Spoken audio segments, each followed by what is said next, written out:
there! Today I'll be reviewing The Martian by Weir. This was put out by Crown Publishing, which is a division of Random House, and it was released in hardcover in the US in February of this year, and it's an adult sci-fi novel, and I absolutely love this book.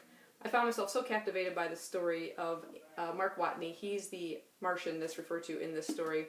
It's a Mars expedition that has taken place. There's 6 astronauts, him included, and things just go horribly wrong when a dust storm comes and kind of wipes out their habitat. They have to evacuate in a rather hurry, and during that evacuation, something happens to Mark Watney, and he's believed killed. And the rest have to evacuate before it is too late, and their launch vehicle tips over and they can't get off the planet.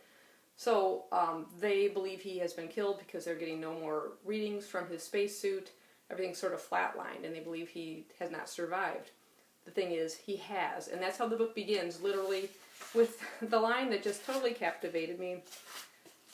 It's told mostly through log entries from Watney, and it says, "I'm pretty much fucked." That's my considered opinion, fucked.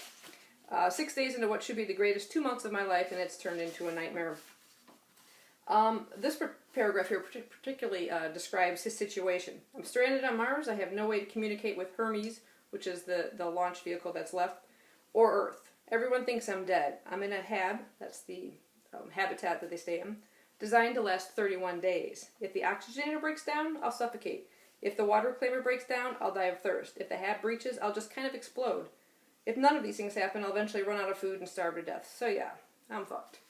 And that's kind of the way it reads. It really flows very simply, like just really free-flowing dialogue through this series of log entries from this astronaut. And he knows that his only possible chance of survival is to stay alive for the return of the next Mars mission. That's in 4 years. So he's got to make all of his supplies, his whatever food, water, everything that he has last 4 years.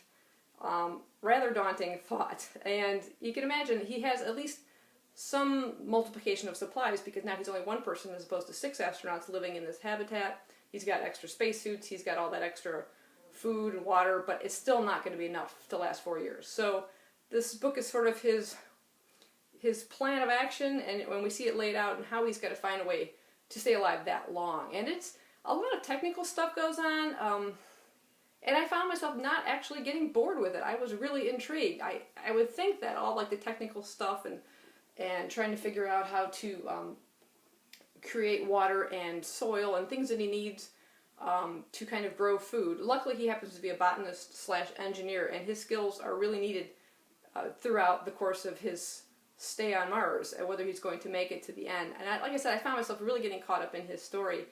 And actually, I just finished it maybe a couple hours ago, and I actually found myself getting kind of emotional towards the end, and excited, and just like adrenaline overload kind of thing. If you've ever seen the movie Apollo 13, you know, with Tom Hanks, based on a true story of those astronauts that, you know, had damage to their vehicle, and they were still in contact with Earth and able to kind of work out some sort of way to salvage their ship and try and find a way home. But there's a lot of things they had to jury rig, you know, to get like carbon dioxide out of the ship and things like that. He goes through much of the same thing.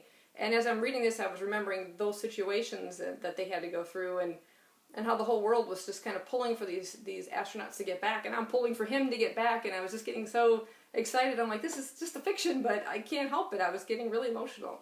I definitely recommend this book. Like I said, the writing was just really easy to get through, really captivating. I liked the character a lot. Felt myself pulling for him the whole time, and all the astronauts that believe he's dead and they had to leave him behind. You can imagine how dramatic that was. The chapters are fairly short, but there's also all these log entries within the chapters, so you find lots of places where you can break, you know, set the book aside, pick it up again. You probably won't want to be setting it aside too long. Like I said, it pulls you to want to pick it up and keep reading and see what he's going to be doing next. So I definitely recommend this book. It was really, really entertaining if you love sci-fi, if you just love adventure survival stories, or just a really good thriller kind of thing. I think you'll enjoy this one. So that's my recommendation for this. I gave it 5 stars on Goodreads, and I recommend you pick it up. Thanks for watching.